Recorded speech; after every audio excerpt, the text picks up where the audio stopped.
वाकई अब जो है मौसम जो आ गया है वो परीक्षा का है, एग्ज़ाम का है और सारे बच्चे जो हैं काफ़ी चिंतित होते हैं ड्यूरिंग द एग्जामिनेशन की how they will write the exam and how they will represent during the examination everything.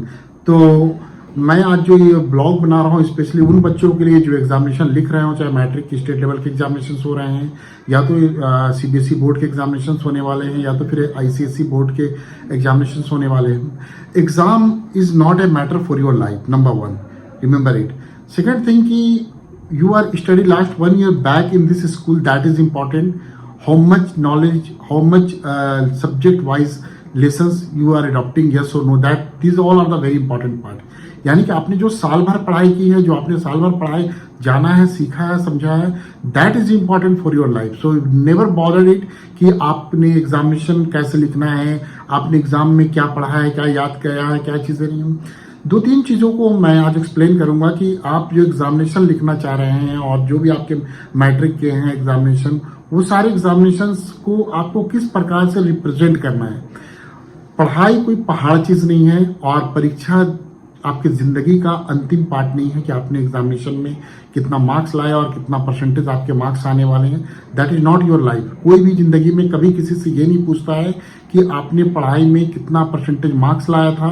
कभी कोई ये नहीं पूछेगा कि आपने मैट्रिक का A+B का होल स्क्वायर सुना दो मुझे तो जाकर तुम्हें मैं समझूंगा कि you are a very good student. इसलिए नेवर बॉदर इट कि आपको कभी भी इसके बारे में चिंतित होगी।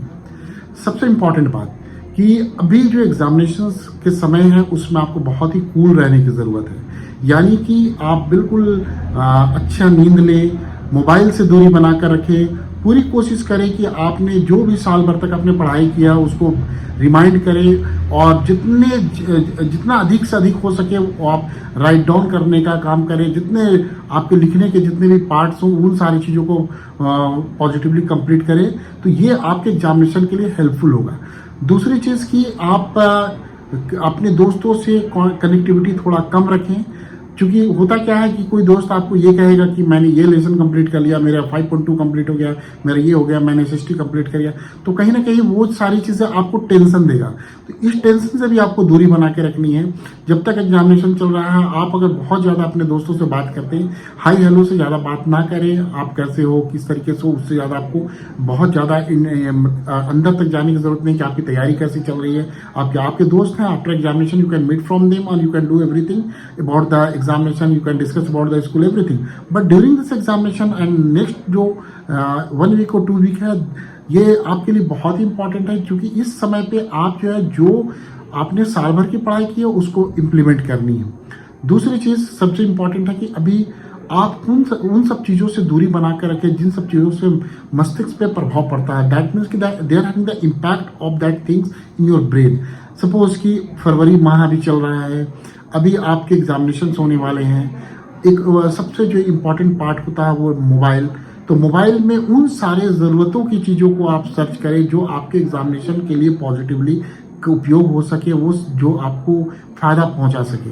बहुत ज़्यादा इंस्टाग्राम, बहुत ज़्यादा फेसबुक, बहुत ज़्यादा रील्स, इन सब चीज़ों पे कंसंट्रेट करने की कोई ज़रूरत नहीं है। अगर आपको लगता है कि नहीं मैंने आज बहुत पढ़ाई कर ली या तो फिर मुझे लगता है थोड़ा सा रिफ्रेश होने की ज़रूरत है, तो definitely you can listen the music also, you can enjoy in the surrounding field, but not more than too much take the time for this. Because कि अगर आपने बहुत ज़्यादा समय इन सब चीज़ों पे भी गुजार दिया तो आपके एग्जामिनेशन में प्रॉब्लम हो रहा है। आप 1 और 2 म्यूजिक सुन लेते हैं, this is enough. Morning walk आप करना चाहते हैं तो आप 15 to 20 मिनट्स करके आप रिटर्न बैक घर आ जाइए और अपनी पढ़ाई की सारी चीज़ों की तैयारी कर लीजिए। दूसरी चीज़ जो सबसे इम्पॉर्टेंट है कि आपको एकदम बिल्कुल अपने पढ़ाई के साथ साथ अपने भगवान को, अपने गॉड को, अपने अल्लाह को याद करना है। क्योंकि जब तक आपके मन में स्पिरिचुअलिटी नहीं आएगी तब तक आप एक अच्छे शख्स होकर, अच्छे इंसान बनकर अच्छे से एग्जामिनेशन नहीं लिख पाएंगे। आपने जो मेहनत किया है साल भर वो आपके लिए इम्पॉर्टेंट है, लेकिन आप ऊपर वाले को भी याद करें और बिल्कुल ये दुआ करें कि आपके ने जो भी तैयारी की है पे आप जो है उन सब चीज़ों को इम्प्लीमेंट कर पाएँ। दूसरी चीज़ जो सबसे महत्वपूर्ण है, ये कभी ना सोचें कि आपके परसेंटेज कितने आने वाले हैं। अगर आप अपने क्लासेस में एवरेज हैं, आप ये ना सोचें कि मैं 95 प्लस चला जाऊंगा, मैं 98 प्लस चला जाऊंगा। आप एवरेज ही रहेंगे। बट ऐसा नहीं है कि आप अगर एवरेज थे तो आपका भविष्य भी एवरेज होगा, ऐसा बिल्कुल नहीं है। टाइम के साथ बदलाव आता है, चेंज इज डेवलपमेंट। सो आपको कभी टेंशन लेने की ज़रूरत नहीं हो सकती, लेने की ज़रूरत है। और भविष्य में ये एक टाइम ऐसा आता है कि जहाँ पर आप देखेंगे जो हमारे क्लासेस में 98% जो बच्चा ला रहा था, वो बच्चा आज हमारे से पीछे चला गया, मैं किसी और काम में बहुत आगे चला गया हूँ। तो लाइफ के पार्ट में जो अंतिम पायदान में कोई चीज़ पहुँचता वो ये कि आपने फल क्या पाया। तो फल आपके मैट्रिकुलेशंस में नहीं होते हैं, आपके फल इंटरमीडिएट में नहीं होते हैं। ऑब्वियसली जब आप इंटरमीडिएट के बाद कोई कॉम्पिटिशन्स फेस करते हैं, या तो ग्रेजुएशन के बाद कोई कॉम्पिटिशन्स फेस करते हैं, या तो फिर आप प्राइवेट सेक्टर में कोई बेटर करते हैं, तो ही वो that is the result for your life, जो आपके लाइफ को बनाएगा। ये सोचेंगे कि मैंने मैट्रिक में इतना परसेंट लाया तो मेरा कैरियर भी बहुत ब्राइट है, ऐसा बिल्कुल नहीं है।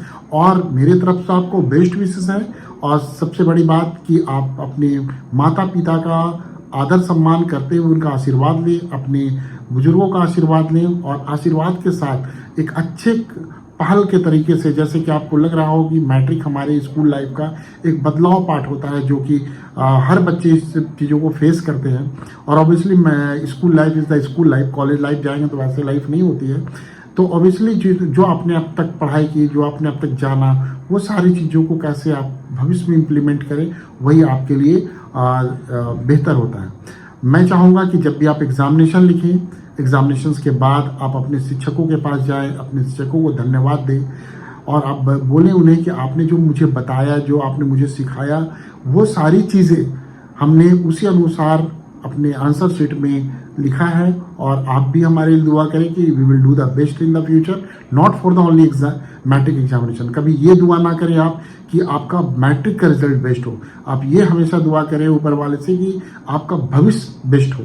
और यही शुभकामनाओं के साथ आप सारे बच्चे जो एग्जामिनेशंस लिख रहे हैं, उनको मेरी ओर से, doctor Tanveer, director MMK high school की ओर से आप सभी को बहुत बहुत मुबारकबाद कि आप एक अच्छे एग्जामिनेशंस को फेस कर रहे हैं और बढ़िया से लिख रहे हैं। आने वाले दिनों में जो सीबीएसई आईसीएसई के भी एग्जामिनेशंस होने जा रहे हैं, उसको भी आप अच्छा से लिखें।